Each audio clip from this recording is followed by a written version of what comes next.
কিছু ব্যালট পেপারে ছাত্র দলের যে প্যানেল আছে পুরো প্যানেলের ভোট তারা আগে থেকে দিয়ে রেখেছিল। ডাকসু নির্বাচন উপলক্ষে আমেজ তৈরি হয়েছে। শিক্ষার্থীরা স্বতঃস্ফূর্ততার সাথে প্রতিটি কেন্দ্রে আসছে, তাদের পছন্দের প্রার্থীকে তারা ভোট দিচ্ছে এবং সকাল থেকে আমরা শিক্ষার্থীদের স্বতঃস্ফূর্ত রেসপন্স দেখতে পাচ্ছি।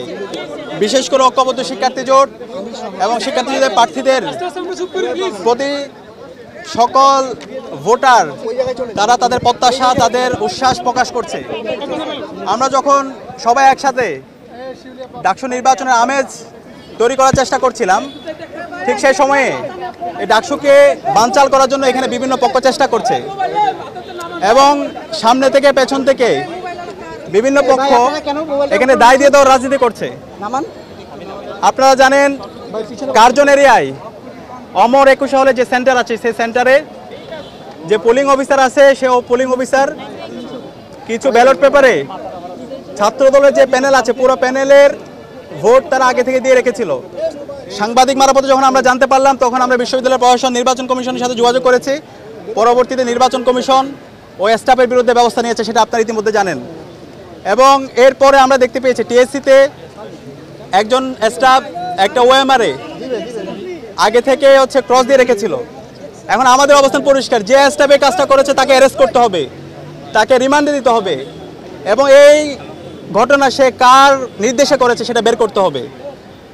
আমরা জানতে পেরেছি এখানে বিভিন্নপন্থী আমাদের শিক্ষক আছে এবং স্টাফরা আছে, তারা বিভিন্নভাবে ডাকসু নির্বাচনকে বানচাল করার চেষ্টা করছে।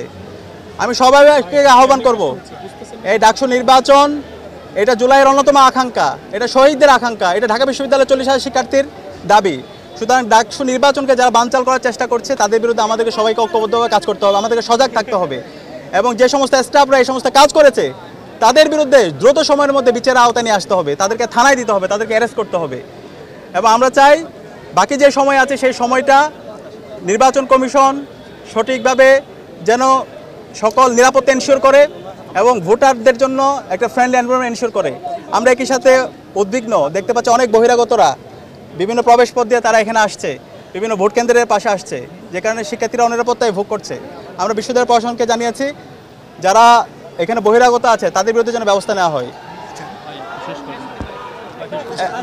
ফলাফল যাই হবে আসলে মেনে নেবেন কিনা ফলাফলের শিক্ষার্থীদের যে আকাঙ্ক্ষা, শিক্ষার্থীদের যে প্রত্যাশা, শিক্ষার্থীরা আমাদের উপর যে আস্থা রাখবে সেই আস্থার উপর অবশ্যই ঐক্যবদ্ধ শিক্ষার্থী জোট আমরা অবশ্যই শিক্ষার্থীদের আস্থাকে আমরা গ্রহণ করব।